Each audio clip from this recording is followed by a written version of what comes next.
Would you trade Chet Holmgren for the draft rights to Cooper Flagg right now? Fuck, that's tough. The only reason I'd say no is just because we don't know what Cooper... Do you think that's a spicy question? Because I've asked that to a few people leading up to this pod, and I think the score was 4-1. Maybe everyone And said no. they're taking. They're like they would trade Chet Holmgren.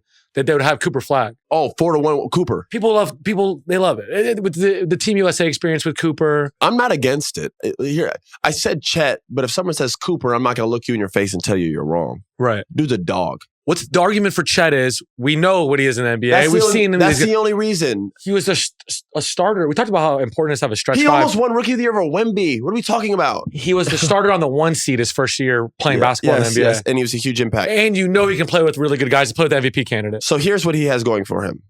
We've seen it. That's the only reason I said that, okay? I'm not a big what-if guy. Otherwise, this conversation's a lot more complex. OKC was a non-playoff team 2 years ago. They essentially had the same damn team. He comes back. They're a whole different ball club. Right. This guy blocks everything around the rim, capable three-point shooter, has a handle, mismatch nightmare, can guard 1 through 5. He is a very talented player. And as a rookie, damn near outplayed Victor Wemby, this guy is the future of our league, right? He was right under him. He's got a dog. He's got that dog in him too. He's not backing down. No. He's not like no punk either. Yeah. This kid's a hooper. He moves like a hooper. He walks like a ball player. Cooper's got the same shit though. All right? Cooper he's not a soft, there's nothing soft about this dude. You know what I'm saying? Like this dude is a bona fide hooper and competitor. We've seen it at USA Basketball. I've seen it just even the way he walks around, man. I've been to the games. Obviously, people know I'm heavy in the grassroots scene. I see how this dude walks into the gym. I love dudes that walk around on that cool shit, and then as soon as the game goes, ain't nothing cool about it. I can't stand some of the fucking young guys who try to be cool. No one came here to see you to be cool. In fact, you doing that makes you not cool. I like how after the game, before the game, Cooper walks around like he just has that aura. Soon as the game starts, cools out the window. Right. I love that shit. And I think that's why people are very high on Cooper, is because he plays with a motor. He's always getting rebounds, deflections around the rim. Like he packs the game without having the ball in his hands. Right. And I've been to a couple of Montverde games when he was there. He did a lot of little things that people wouldn't even know. It wasn't about him just going out there and shooting 30 shots. High hands on passes to force the ball high so teams aren't getting wide open threes from a zip pass. Like, dude just does stuff that like affects the reason why every team he plays for, they're just winning and beating everybody. He's very, very good. And then he goes and plays against the greatest players in the world and sees, even at his age right now, without even his college experience, he can hold his own. Right? This guy was hitting like hezzy threes over Anthony Davis. It was eye-opening. We're all like, oh shit, this dude is really like for real. He's about to go to Duke and have the keys, bro, on a very, very good Duke team. They have all those guys returning with some young talent. They're going to be people forget about Caleb Foster, who was injured going at the up there last soon year. in a couple of weeks. Yeah. So it'll be cool to see them up and close and personal, just kind of just walking, moving around, and getting ready for the show. But yeah, I'm gonna go Chet. I'm gonna go Chet just based off of because we know when we've seen it and his size. He's like so it is a good question. It's a great question. And by the way, for the people out there that are listening and are like, why are you just making up? It's September, and this is what you have to do when you want to talk about basketball. You reach for these hypotheticals, and we're just having some fun. I don't think there's a wrong answer. I think that's what makes it a good question. Yeah, it's a great question. Cooper Flagg is going to be hands down number 1 pick in the draft. I think they're both going to be on Team USA pretty soon. They're both going to be playing with each other on Team USA, right? Yeah. And they're both big parts of the future of the NBA. That was part of the emotional feelings of watching this Olympics, is watching KD, Bron, and Steph knowing that next Olympics, like, we're not going to have these guys. Right. And knowing that these next 3, all right, it's it. And I'm not going to speak for him, but just from inside sources, I think Steph has like 2-3 left before he wants to walk away in his own terms and go out the way that he came. Some guys don't want to stick around and play 20. Do I think we know Steph could play another 10 years? And I know that sounds crazy. I'm not saying he's going to be an all-star. He probably could be an all-star for another 3, 4, but your jump shot's the last thing to leave you. In fact, I don't know if it'll ever leave him. He's the greatest shooter of all time. Right. So if he really wanted to just be a guy who could just come off some screens and hit some shots. Patty Mills been doing that for the past 5, 6, 7 years. Stephen Curry could do that at a lower level, at a lower rate, and be a guy that just be, off the bench, eventually. It just doesn't even feel real talking about him like that. And I don't think he wants that. He's also made enough and done enough. He has rings. He has medals. He's done everything you could do in basketball. Big family. He's got a lot going on outside of basketball. I think he plays another 2-3 years. He's played long enough. I think he's going to probably step away from the game. And I see the same thing happening with LeBron James and Kevin Durant. It'll be a sad day in hell. It's a cold day in hell. Sad. I just kind of remixed the shit out of that. I don't know what cold that was. Day, sad day. Sad day in hell. I think every day in hell is probably pretty sad. Yeah, why are we there? Sad day in hell. Every day is sad. I think it'll be a very sad day when those guys step away. These guys are a part of the future. Cooper's in that mix. It's a great question, Pausha. You could go either way. I'm only saying Chet just for the people listening because we've seen it already. It's hard to go against someone we know versus the unknown. But Cooper's an absolute stud. Very excited to see him progress this year at Duke. I have something I want to bring up before we get out of here. Let's do something it. I've been thinking about, and I want to make sure I word this the right way. I have a theory that makes me very nervous for the NBA. I'm seeing more than ever now, over these past 4 or 5 years, more than ever. And I'm sadly included in this group. And I'm not saying this because of myself. I think it's because I'm a part of this group. It's only opened my eyes to seeing it, in fact. Let's hear what group you're a part of. The NBA has pushed out a lot of known, solid talent, proven pros. Let's call it that. Proven NBA players. And we've been such in a rush to just be young. And we want this talent and this talent. Most of these guys don't even pan out, by the way. That we're seeing all these valid players not getting minutes on teams, be kind of treated weird. Now you got these guys, like all of them are signing overseas. Everyone's like, damn, that guy's out. Damn, that guy's out. Have you not heard that more than ever these past couple years? Damn, that guy's out. Well, it's harder now than ever to make the NBA, it sounds. It's insane. Right. And now it's not even how good you are. It's, we're not going to be winning next year anyway, so you are better than this guy, but we're just going to try to develop him. Oh, wait, so I don't get to play? You know what I mean? I'm talking about your average solid NBA role player. That's easy work. All right. I got pushed out. That doesn't mean I'm done. Who fucking knows? But for now, it looks that way. You talk about Will Barton, Evan Fournier signing overseas, and Patrick Beverley, but the list goes fucking on. You don't think Jabari Parker could be a backup? This guy's over there destroying in Europe. You don't think that guy's good enough to come off the bench in the NBA for a team? You don't think now that he's been out, been able to find himself and find his confidence overseas, and he's healthy and he's jumping out the gym again? You don't think he could come and give you 5-7 minutes on a competitive team? Sure. Hollis Jefferson looks like fucking Kobe Bryant overseas. He found himself. It's okay to get better. These guys are all drafted when they're 18, like myself, 19. Some guys don't pan out right away. We already talked about the league being so situational, right? Right. Right. So this is where I'm getting to. This is my point. Because we're seeing so many guys get pushed out, proven pros for young, unknown talent, and you're seeing all these guys go where? Overseas. Where else can you play and bounce a ball and make still good money?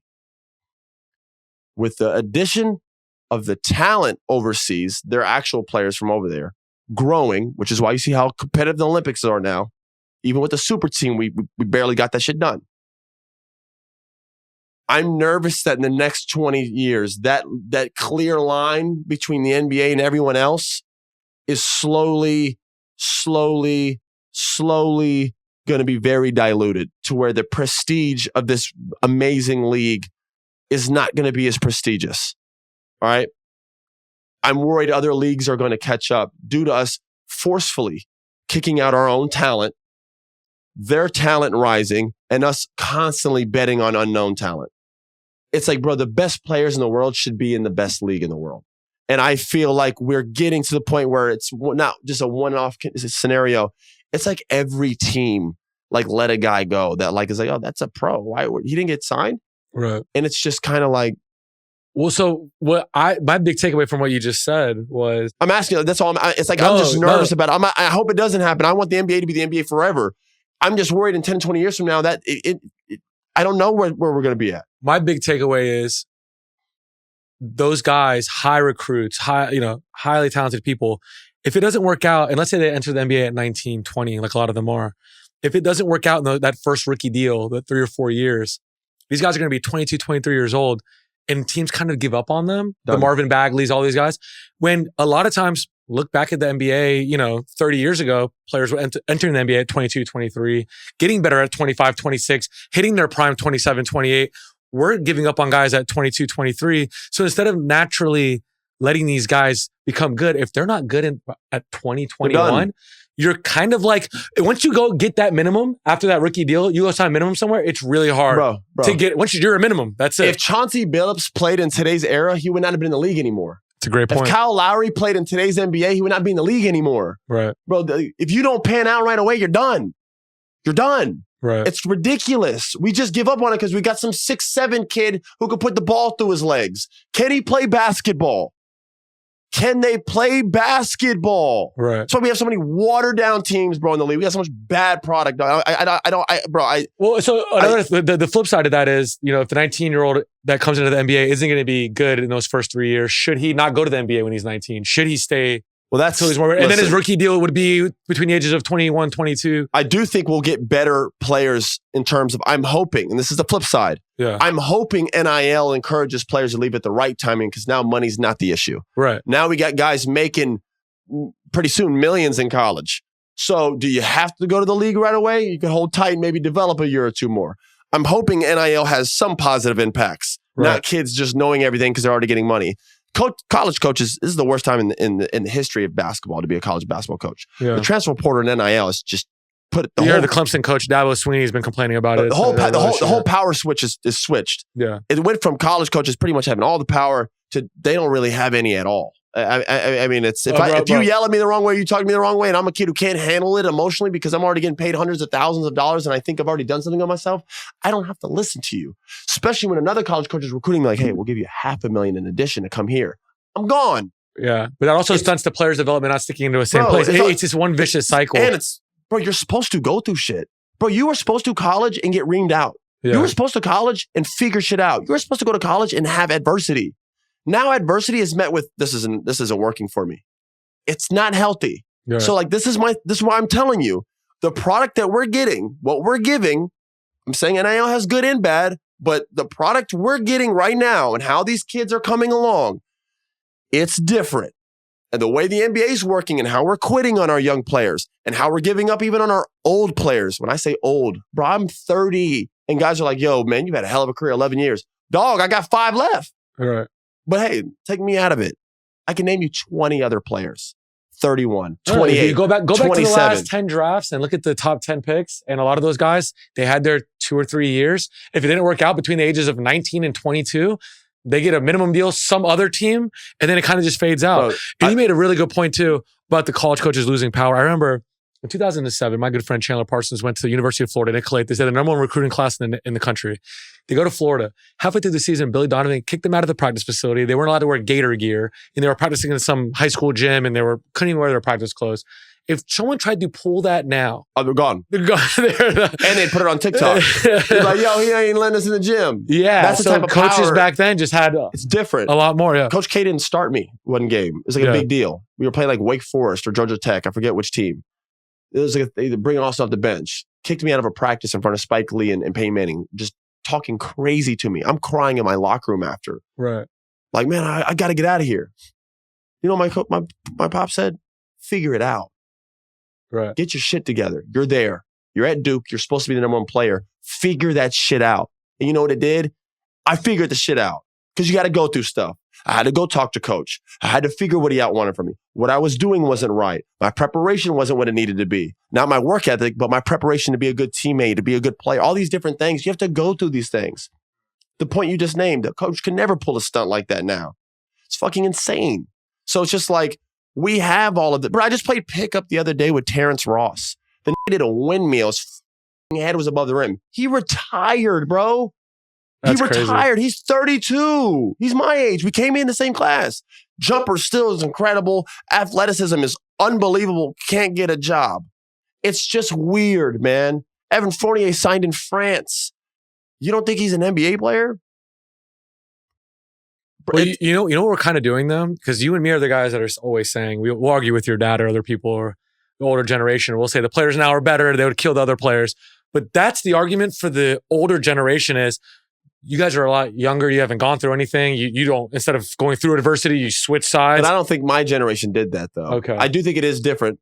And that's the point. That's why it's always valid to some of these things they say. Skill has evolved. I'm scared we're getting to a point where skill is taking the forefront of guys knowing how to play basketball. Well, that's what Coach Pop said, right? Yeah. I'm teaching guys more how to play basketball now. For those listening, More don't than take ever. our word. Popovich is saying the same thing. Yeah. The greatest coach in the history of the NBA is literally saying, we are now having to teach fundamentals because these kids don't know how to play. They just know how to shoot 10 threes in a row and they can go do a windmill. But if I put them in a set offense and told them to move without the ball and understand spacing and know how and when and how, they don't know what the fuck they're doing. Right. Again, while European players are being brought up the entirely opposite way, they are going about development traditional basketball way. That is what's going on here. So we have that mixed with what we got going on top of our NIL, on top of us forcing players out. If this keeps up at this rate, I'm just telling you, the NBA has historically been right here. Overseas has been right here. People are like, oh, you going overseas? Oh, he's overseas. No, but now half overseas is former NBA players, or it will be.